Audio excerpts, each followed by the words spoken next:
Since we're getting to the 50th anniversary of the passing of George Lamsa, I want to put together some recordings where you can hear his own voice. And this is from a radio program he did. It's a portion of it. And some of this material is available on the Neuro Foundation, which is founded by Rocco Errico, which was, he's one of George Lamsa's disciples. I think he actually personally studied under George Lamsa.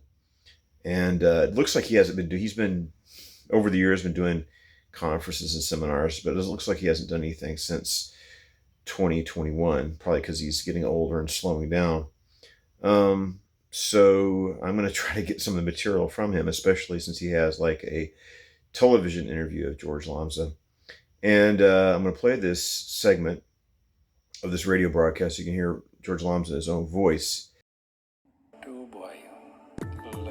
Jesus was an Aramaic-speaking Jew of the Middle East, and the Assyrians are Aramaic-speaking Christians in the Middle East who have endured persecution for over 1,000 years. Join Voice of the Word Aramaic Bible teacher, artist, and author Stephen Missick as he examines the Bible through the ancient languages, peoples, lands, cultures, and times in which it was first revealed. Research the Scriptures, rescue persecuted Christians, and restore the Church to its Semitic roots. And now, Voice of the Word.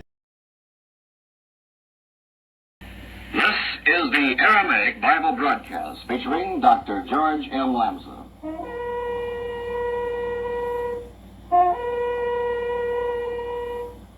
During this program, Dr. Lamsa will answer questions on the Bible.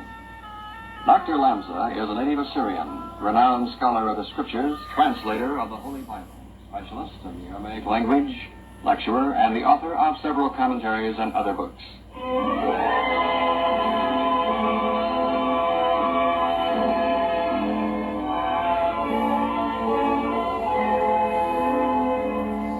Dr. Lamsa was born in a civilization with ancient biblical customs, manners, and language identical to that of the Hebrew patriarchs, prophets, and Jesus.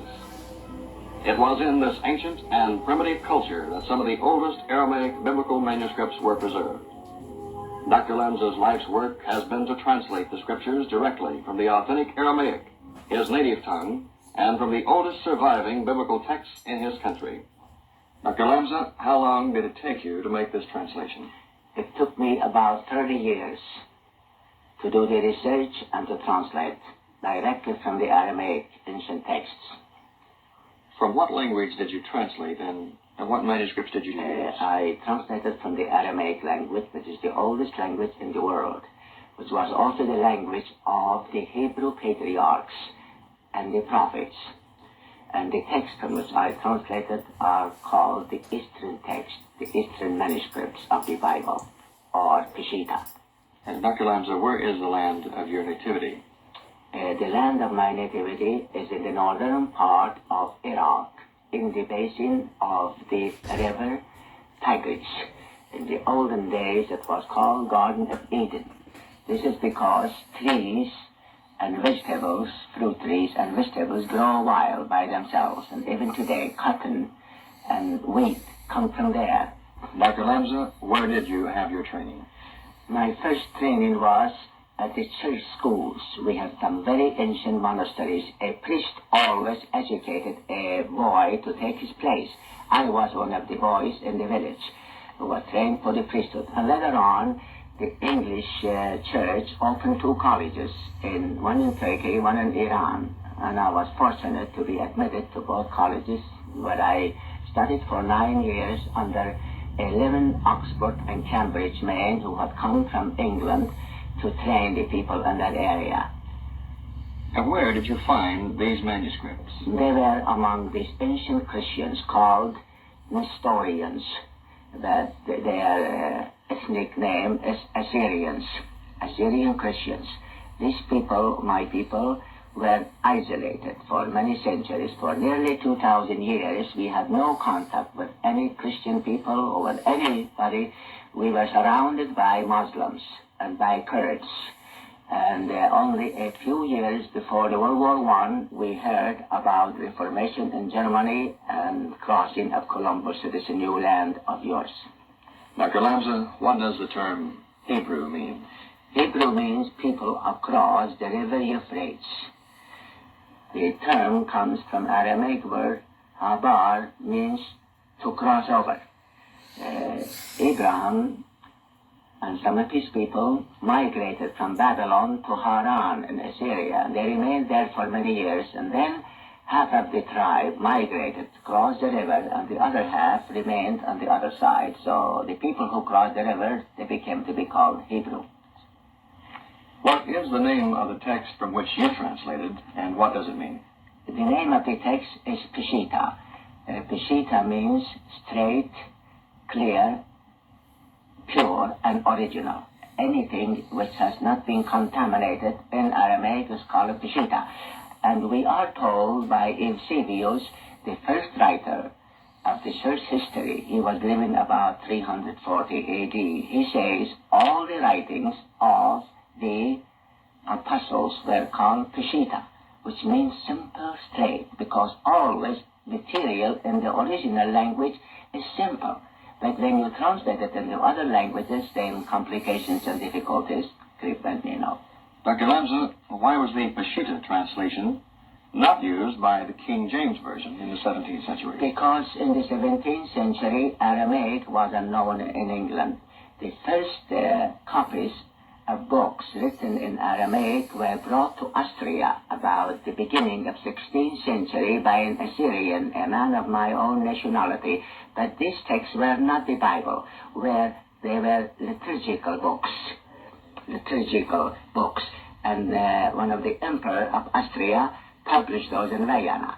But Aramaic was not known at that time in England simply because England was beset by wars, Reformation, dynastical troubles, and they had no way to send men to Assyria and Egypt. And at that time, Turkey was the great imperial power. That is to say, when King James summoned these scholars to give us the King James Version, Turkey had threatened the whole Europe. You see, that is one thing I would like to make it clear, that the English people would have sent people and brought people from my country, but there was no way to do it at that time. There was Iron Curtain, much stronger than Iron Curtain we have today. Did you find many differences between the Peshitta and other versions of the Bible? There were more than 10,000 differences. How did these errors occur in the Bibles? Give us some examples. One reason is this ancient Aramaic language is the oldest language in the world. And in the olden day, one word has many meanings. Just like in English, we have 500 words in English which have 7,000 meanings. Some of them have 3 meanings. But in Aramaic, we have more than that. And then, in the early days, they had no dots, no signs to show how to use these words. You have to learn that by context. In other words, a native would never make an error when translating a sentence, but a foreigner would. Just like I myself, I was confused many times by the word in English, fine, F-I-N-E. I didn't know it meant a fine in the court. I didn't know it meant something fine. Then later on, centuries after, about 5th century, the scholars invented signs, little dot. They put over and under. For example, the same word in Aramaic, which means a camel. It also means a rope, and it also means a beam. And there's no sign on it. Why? Because we would know it by the context. If we read, Jesus came down from Galilee riding on, then we say a camel. We wouldn't say riding on a needle. But the minute it's a needle, then that is a rope. And then another important thing is just that the Western scholar did not know. Transcription. The change in the alphabet. But it seems like he's overly simplifying the history of the Assyrian people. And now there's several books you can get. There's like Church of the East by Christoph Baumer, History of Christianity in Asia by Samuel Offit, Volume 1 and 2. I think that George Mokum, the late Mar Abram of India, he wrote a book on the history of the Assyrian Church in the 20th century. There's also another book by Klimkett and Gilman. I think it's hard to get. I got a copy of it, but I think it's a hard to get book now. But George Lamsa makes it seem like the Assyrians were just isolated for 2,000 years, but they're very missionarily active. They had churches in Mongolia, in China, far-flanged reaches of the earth, like Socotra. Like I said, they maintained the church in India. So, yeah, after the time of Tamerlane, we had a retreat. Yes, that for a few centuries they were isolated, but even then, you had the Catholic Church endeavoring to take over the Assyrian Church of the East, right? So if the Catholic Church is trying to take over the Church of the East, obviously there's contact with Western Europe. And the Syriac Peshitta Bible was used, or known, but precedence was given to the Latin and the Greek.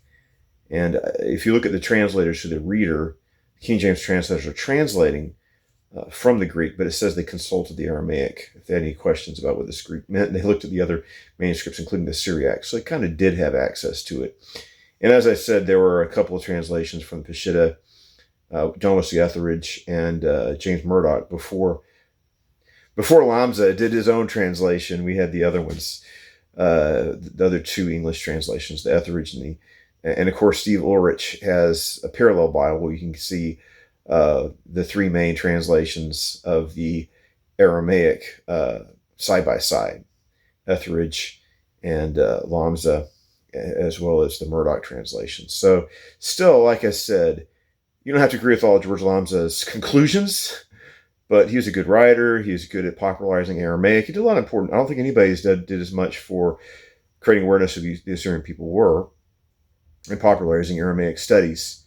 For all of his flaws and faults, you have to acknowledge what he did, what he accomplished.